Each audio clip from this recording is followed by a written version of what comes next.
And I also grew up in an era when entrepreneurship was not cool. So I kind of was in this stage in the early 70s and even into the 80s where I was that strange kid who was obsessed with running these little businesses. In grade 6, I was called to the principal's office and my dad came with me, and I heard my dad yell at the principal. And then he stood up, grabbed me by the hand, and said, "Let's go." And I said, "What's wrong?" He said, "There's nothing wrong with you. You're just like me. You're an entrepreneur." If you look back and say, what were some of the top lessons you learned early on? So there was all these little lessons that I was given over the years. I'd probably done 10 or 12 different entrepreneurial journeys by the time I was 15. So I was very lucky that at 20 years old, I got involved in a franchise company called College Pro Painters. So all the soft skills that most businesses never get trained in, I'd gone through training programs and certification programs. And then because I was involved in this franchise, we went out and recruited, hired, and trained 800 franchisees in 4 months.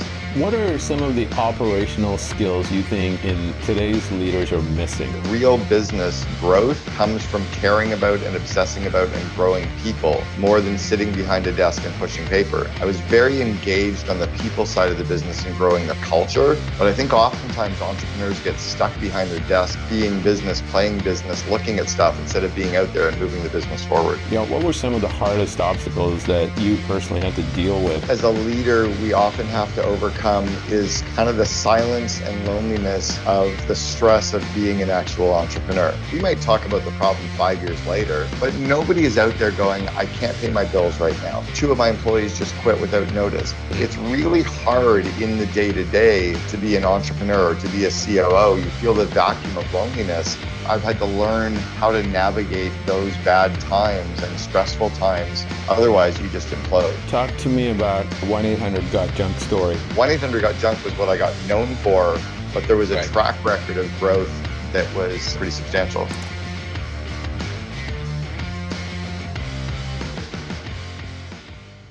Welcome to the show. I'm your host, Jerome Dwight, and today I'm joined by Cameron Harrell, an entrepreneur and business leader who's done something most founders only dream about, growing not 1, but 3 companies past $100 million in revenue. You might know Cameron as the former COO of 1-800-GOT-JUNK, where he took the business from just $2 million to over $106 million in just 6 years. He also expanded the business into 330 cities across 4 countries. He built a team of more than 3,000 employees and landed 5,200 media stories. But behind these numbers is a much deeper playbook. In this conversation, we break down the real mechanics of growth, from building culture that drives performance to using unit economics as your North Star, to putting the right systems and people in place so the company can grow without breaking. If you're a founder, operator, or leader looking for real strategies to grow a lasting company, you won't want to miss this. So let's go.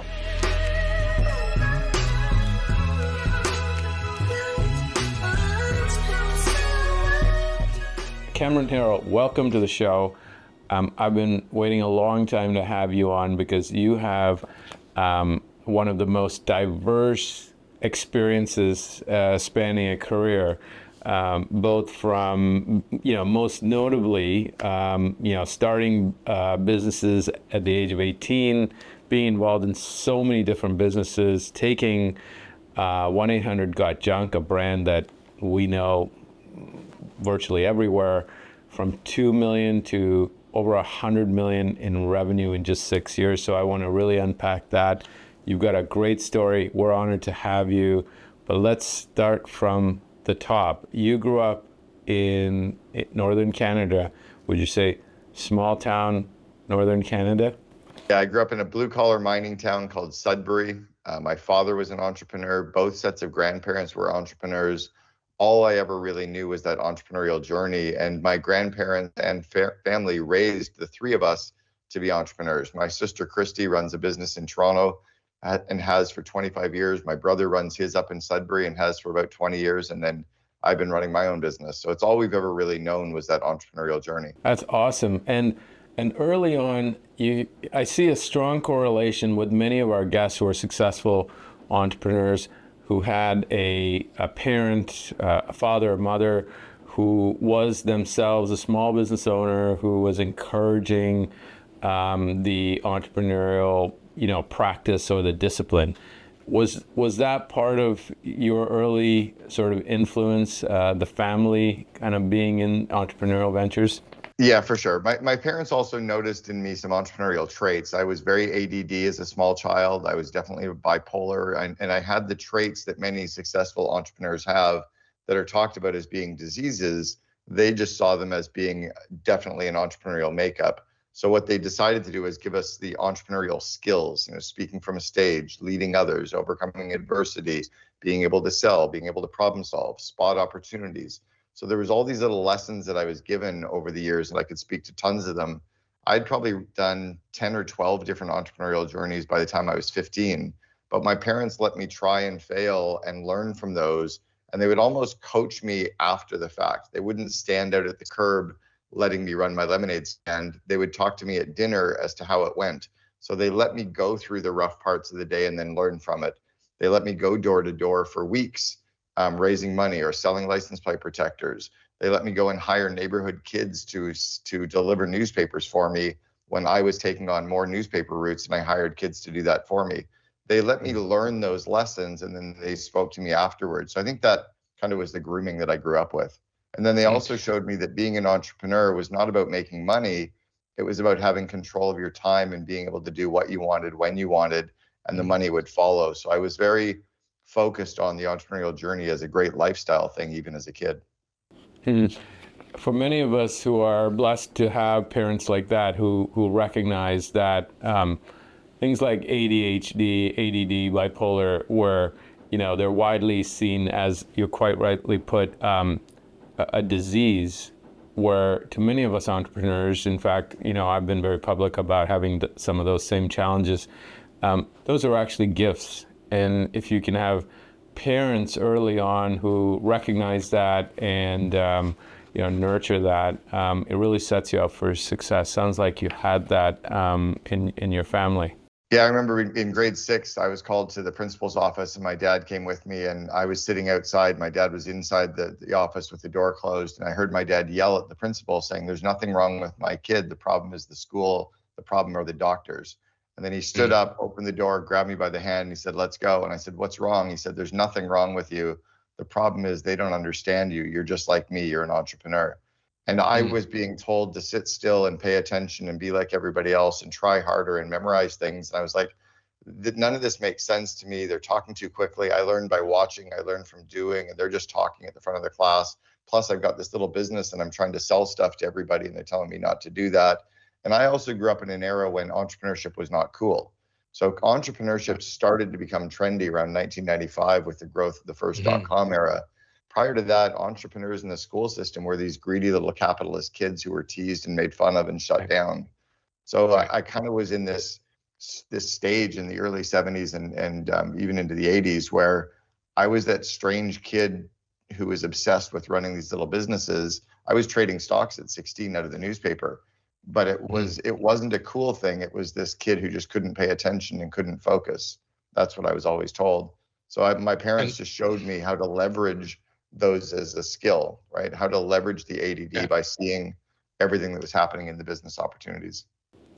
It feels like you had a lot of self-awareness, poured into you early on to know your strengths innately. And then, even as a teenager, you have multiple businesses that you launched with several employees, and then on to coaching business that was very successful.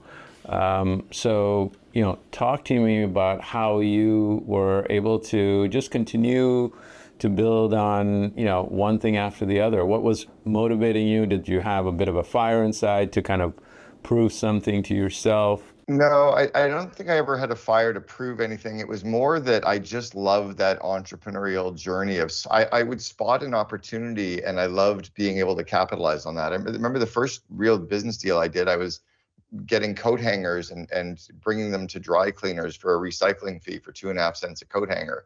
But I was 7 years old, and I was phoning dry cleaners in Winnipeg, Canada, negotiating to see who would give me more money for coat hangers. And it just seemed like a fun puzzle to be able to solve as a kid. One of the big skills that I pulled though from early on was the debrief. And I learned how to kind of examine what went well and what didn't go well on a daily basis with anything I was doing. Sometimes it was my dad sitting down and saying, "So what didn't go well going door to door today? What were the obstacles? Who said no to you? What did you learn?" And there was this kind of constant examining, like the plan, brief, execute, debrief. There was a lot of time spent on the thinking about what I was doing well and what I could do better. And I think that always allowed me to just examine the problem and grow through it, right? Versus dwell on it. So if you can go back and you early on started to be a coach, even when coaching wasn't a thing, and you've coached, some notable people like Kimball Musk. Looking back, if you look back and say, what were some of the top lessons you learned early on, in those early years? What would they be? So I was very lucky that at 20 years old, I got involved in a franchise company called College Pro Painters. And College Pro went on to become the largest residential house painting company on the planet. I was a franchisee for them for 3 years while I was in university. Then I joined the head office and started coaching franchisees, where I was recruiting, training, and coaching franchisees. And I'd coached 120 franchisees by 1994. Coaching the International Federation of Coaches and Coach U for business coaching started in 1993. So by that era, I'd already coached 120 entrepreneurs over 4 years, and the business coaching world was just starting. So I was really trained and groomed in a lot of the soft skills of leadership. So I've gone through hundreds of hours of training at College Pro on stuff like situational leadership, coaching, interviewing, delegation, project management, time management, problem solving, complex problem solving, handling conflict, one-on-one coaching. So all the soft skills that most businesses never get trained in, I'd gone through training programs and certification programs. And then because I was involved in this franchise, and really we went out and recruited, hired, and trained 800 franchisees in 4 months. And then in 1 month, we had to train them how to hire 8,000 students. So I became operationally world-class at the startup and everything on the people side of the business and leadership development. And I think that just became so ingrained at a young age.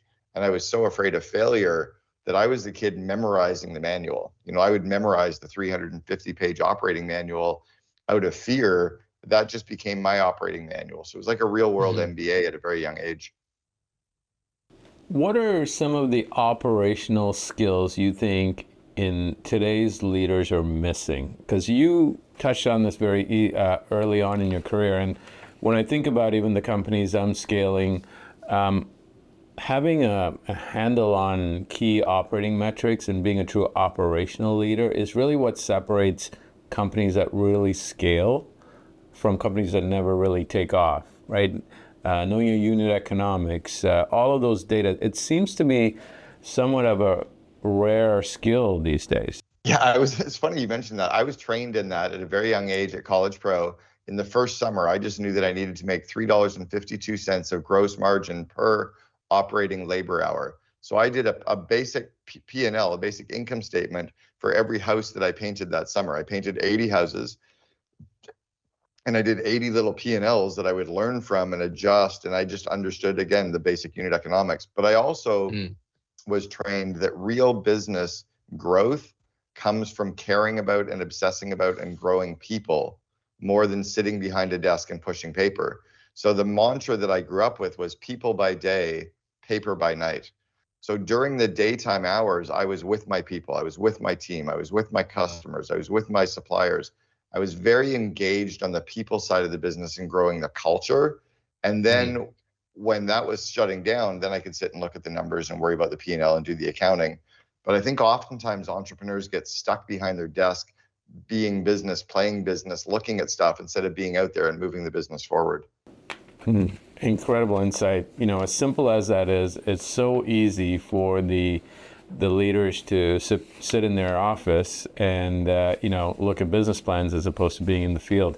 I want to 2009, during the global financial crisis, I was talking to a co-founder of a restaurant group that's now quite successful. It's called Cactus Club, but they were really struggling at the time. And he was complaining about the global financial crisis and that I think GST had just been put in place in British Columbia, and then they changed the drinking rules from 8% down to 5% on blowing over for drinking and driving.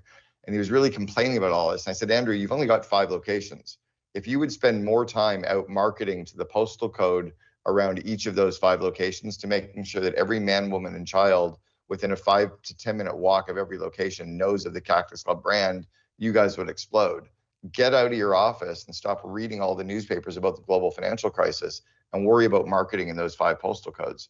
That literally flipped the switch for Cactus Club, and they went bonkers on just becoming very well known in the walkable area around the restaurants, hiring the right people, and their brand has exploded. Terrific insight. I want to go into your 1-800-GOT-JUNK story because, to many of us, that's sort of a defining era for you. Talk to me about. It was the fourth company that I built, though. Okay. I was a co-founder of what now became the largest chain of collision repair shops in the world. It's called Boyd Auto Body in Canada, Gerber Auto Collision in the US, publicly traded on the TSE, $2 billion market cap.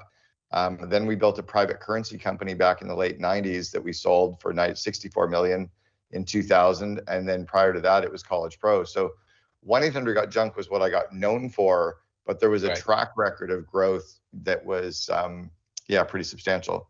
Sorry, what do you want to ask about 1-800-GOT-JUNK? That's incredible that you have had success at significant scale at so many various companies in various industries. It's virtually unheard of because most entrepreneurs are really good and deep in one field or industry.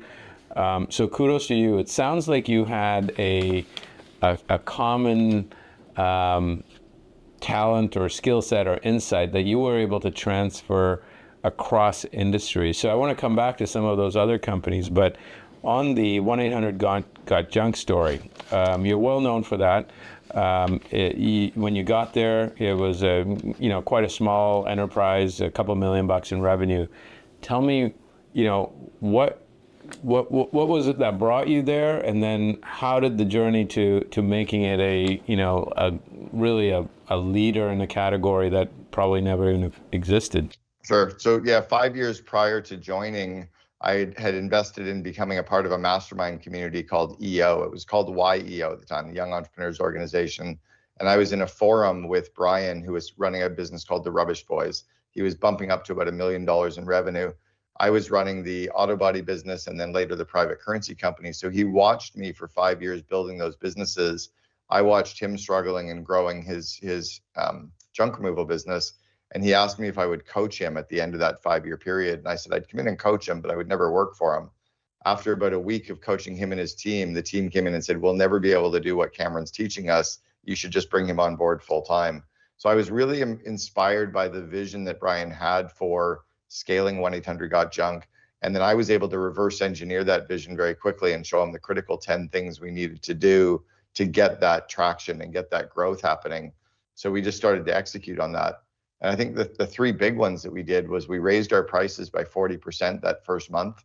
I went in and no one was making money. Brian wasn't making money. The company wasn't. Franchisees weren't. Guys in the trucks weren't. The call center was being paid minimum wage. So I'm like, we have to become like that FedEx of junk removal or that Starbucks of junk removal and become more of a premium price and then really show up with that delivery. So we raised our prices 40% across the board.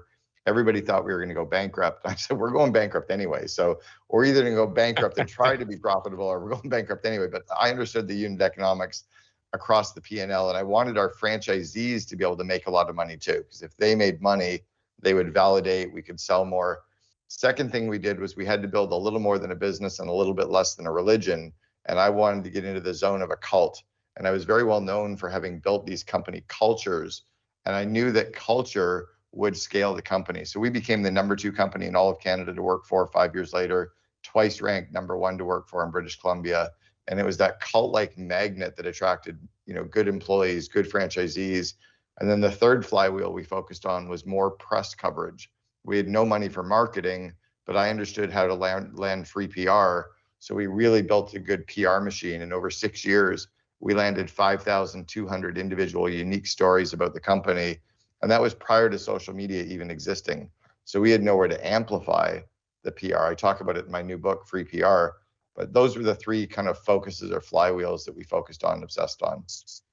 And then I guess the last was really growing people. Like we really, really focused on growing the leadership skills of people. I have a course called Invest in Your Leaders that codified those 12 core areas. That would have been the focuses. Tremendous insight. We could spend hours unpacking each of those principles. Clearly, you got to the heart of what it takes to really scale a business. So I want to get into each one of those. So price increases, right? Very risky. What was some of the thinking behind, we all want a price premium, right? So, but that comes with a certain set of activities and changes that you got to make inside the organization. What made you so convinced that you could, raise the price and hold the price? Well, we had to, because nobody was going to make any money if we weren't. It's like it's Right. kind of like, it's like the woman who says, I'm going to make the best muffins in the world and I'm going to sell muffins. Like, when you understand that you have to sell 5,000 muffins a day just to have enough gross margin to pay rent and pay legal and pay advertising and pay marketing and pay your utilities and pay your staff, and then like you got to understand the basic unit economics. No one in the company was going to make enough money, which means we were going to work really, really hard. But to what point? Franchisees Right. weren't going to make enough. So we had to charge enough money for franchisees to make 18 to 20% net after paying us the royalties. We had to have enough royalties to run the business, because if we could only make money based on selling more franchises, at some point that supply demand drops and you go bankrupt. So we had to make enough money and never sell another franchise. Like, at some point, royalty revenue alone needed to cover the entire P&L. And then we had to attract and hire good people to be able to do it all. And you can't pay people, if you pay peanuts, you get monkeys, right? So we had to be able to pay the right people to get true A players. You can't scale a company and hire a bunch of C players and and inspire them. And that's really what was happening. I was employee number 14. When I left, we had 3,100 employees system-wide. So it was really by truly, and then, charging a premium, you could charge $7 for a coffee, but if it's crappy coffee in a crappy location with grumpy employees with bad food, no one's going to come. So you have to deliver to those quality focus areas. So we did the on-time service, upfront rates, clean, shiny trucks, friendly uniform drivers. We professionalized the industry, and we could hire the right people across the board to deliver. But if we didn't raise prices by 40%, none of that would have ever happened. The people side is so important, and you touched on it. Getting the right people, yes, you have to pay at market or higher, typically. What do you look for in A players? What was your hiring philosophy? We paid at 80th percentile of the bell curve, but we also gave people 5 weeks paid vacation starting day one. So we recognized that it didn't cost any more to treat people really well and give them time off and allow them to take a break and care about their lives. So what we decided early was, what is an A player? How do you define it? So what are the behavioral traits for each individual role? And then I trained people how to interview to find those behavioral traits, and how to interview to find the proven skill set that they'd done it before. And it was the balance of that cultural fit and the skills is how we would bring them in. So but no, most companies have never had any training in that. Like, it's really sad watching these entrepreneurs that do interviews and hire people, and all they've done is read a book. Well, you're going to fail. Like, you need to get the proper skills training on recruiting, interviewing, hiring, onboarding, and leadership development of people. You need to get trained on running projects and managing time and managing communication. And that was all the stuff that I probably had taken for granted, having been learned and certified in that at College Pro Painters. I really call College Pro my real world MBA. Like, it was a real, true, honest, hit the ground running train. And we were even trained in university. Like, they hired us based on ability to overcome adversity and tenacity and the ability to control your emotions. Those were 3 core behavioral traits that they looked at in franchisees. So I just understood those as being critical to hire for. I have there's a saying that my co-founder often uses. He says, I've got an MBA, but it's not from university. It's called the Masters of Being Around. It's so true. There's no replacement for just School of Hard Knocks. On that, I hear lots of people going, I've been around for 30 years. I've got 30 years of experience. Maybe, but you might also have 5 years experience 6 times in a row, because a lot of people don't continue to examine what went well and what didn't go well. They don't debrief on their week. They don't debrief on their failures. So there's a lot of people that are doing the same thing they've always been doing, instead of going, wait, maybe I could do things better. There's a lot of the baby boomers and Gen X's that are relying on what they've done in the past. But there's that saying that if the rate of change outside your business is greater than the rate of change inside your business, you're out of business. So that we always need to continue to grow.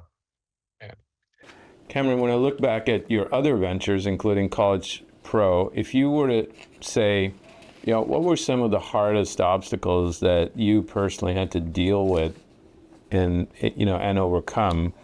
Maybe you can touch on a couple on any of the ventures and reflect on that.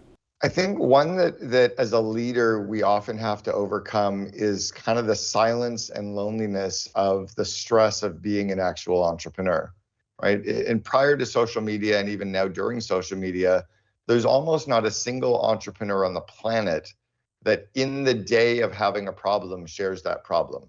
We might talk about the problem 5 years later. We might talk about what went well and how we almost went bankrupt after we've recovered. But nobody is out there going, I can't pay my bills right now. I'm struggling right now. The banks have said no to me. I'm not paying myself. I have an employee who is stealing from me. Somebody committed fraud. I got embezzled. Somebody scammed me and I got my Facebook accounts taken away. My best employee just got poached. Two of my employees just quit without notice. Nobody shares that until a year or two later.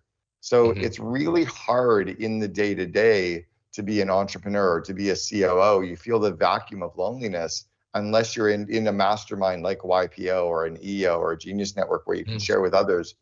But I think we've made entrepreneurship so trendy and so cool and such a beautiful, here I am on the beach flying private. Yeah, cool. But nobody's sharing all the bad stuff. And I think I've had to learn how to navigate those bad times and stressful times by being vulnerable, by finding a tribe of people I can be open and honest with, by recognizing that I can show up with some vulnerability with my employees, but not all of it. I can't tell all my employees I'm scared because then they get scared. So there's a bit of it's navigating that loneliness and that fear cycle and those problems and having the mentors, having a coach, having a community to share with. Otherwise, you just implode. I literally imploded 25 years ago. I was written up in the Wall Street Journal as somebody whose career went very high and flamed out with stress. And it's because I didn't have good, healthy habits to get through that stuff. I used to drink, I used to smoke, I wasn't healthy. So I wasn't dealing with the stress. I was kind of masking it or hiding from it. And I've really had to learn from that. I think you're quite right. You're hitting on something that's very near and dear to my heart, where that entrepreneurship is often glorified. In fact, the actual journey is quite hard, emotionally draining, impacts everyone around you and your family, and there's a heavy toll that gets paid. But learning how to navigate and get the support systems in place is something they don't teach you in business school. None of us entrepreneurs are prepared for this, and then you're thrust into it 3, 4, 5 years into the entrepreneurial journey, looking for help. I'm glad you're speaking out about it, Cameron. I think you're helping a lot of entrepreneurs and C-level executives. I just want to add to that just really briefly. I also was very early role modeled about having balance by my father, who was an entrepreneur his whole life. He was at every activity of ours. He was at all of our sports. He was at many of our practices. I mean, the guy came to my science fair project in grade 5 and just walked around and looked at it. Like no parents were at the science fair projects. Right. He was at home for every family dinner, and he worked his tail off in the company, but he played golf every Wednesday night, so I really saw a parent who was able to balance, and he didn't grow up saying business is my hobby, right? Because nobody wants to talk to you about being a lawyer or being a doctor or being a dentist or being an accountant. They certainly don't want to listen to us talk about our business. His hobbies were his hobbies. And so I was role modeled that yes, you can be a very successful entrepreneur who can be very focused as an entrepreneur when you're doing it and switch the light off and then be very focused on having hobbies and friends and a really cool life. And I think that was a very healthy lesson for me to see at a very early age.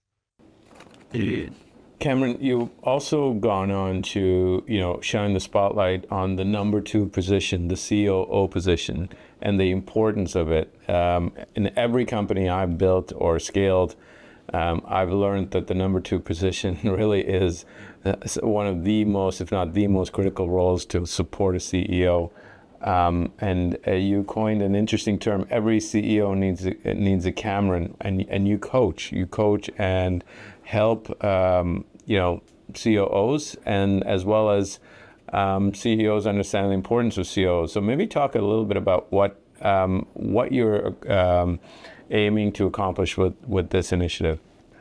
Yeah, so I noticed about 7 or 8 years ago that there were lots of groups for entrepreneurs. You had YPO and EO and Vistage and Tech and Genius Network, and there were tons of groups where entrepreneurs could go and be with each other and learn from each other. And there was no group for COOs, for that second in command. So we started a group like the COO Alliance. It kind of felt like a guy showing up at a baby shower. Like, we're not supposed to be at baby showers. We're supposed to be at guy events, right? So I wanted a place that COOs should be at, because they're not like CEOs. They think differently. They see the world differently. They perceive problems differently. And the COO needs to learn how to be the brakes to the entrepreneur's gas, but not the parking brake, right? Or how to be the leash to the dragon, but not choke them. And we needed a place to do that. So we created that community for them. I'd also been a COO a couple of times for a couple of companies. So I'd been in these entrepreneurial worlds, being that second in command of the COO. So I really just saw that kind of connection. So yeah, we started the COO Alliance. Now I've got members from 17 countries, all running mid-sized companies. And then I also authored that book called The Second in Command. And I have a podcast called The Second in Command Podcast. We have our 500th episode coming out this week. Yeah. Well, Cameron, you're certainly making an impact, and I know the 1 million+ viewers on Spotify of this show will benefit greatly, and I encourage everyone to check out Cameron's initiative. In closing, I definitely want to have you back to do almost like a masterclass on how a COO model looks like, a world-class COO. But in closing, Cameron, this has been truly an insightful session. What are some lessons you hope every listener can take away from your journey? So I got a tattoo back in November, my newest one, and it's the Ram Dass quote that says "walking each other home," and I put it in Hindi so that it reminds me. But none of this matters. The death rate is still 100%. None of us are getting out of this journey alive, and we are just walking each other home. And I think it's to remember that all our employees are struggling in their day-to-day. Our friends are struggling. Our coworkers are struggling. The other entrepreneurs we meet are struggling. And we're just there to walk each other home and to shine light in each other's lives and to enjoy the journey, because this is just what we do to make money. Cameron Herold, you're an inspiration. Congratulations on a career and a life well spent. I suspect you have a lot more left to do to help us entrepreneurs. Thank you so much for taking the time to meet with me. Jerome, thank you so much. I would love to have your second in command on my Second in Command podcast sometime too. So we should set that up when we're offline. Awesome. Thanks a lot.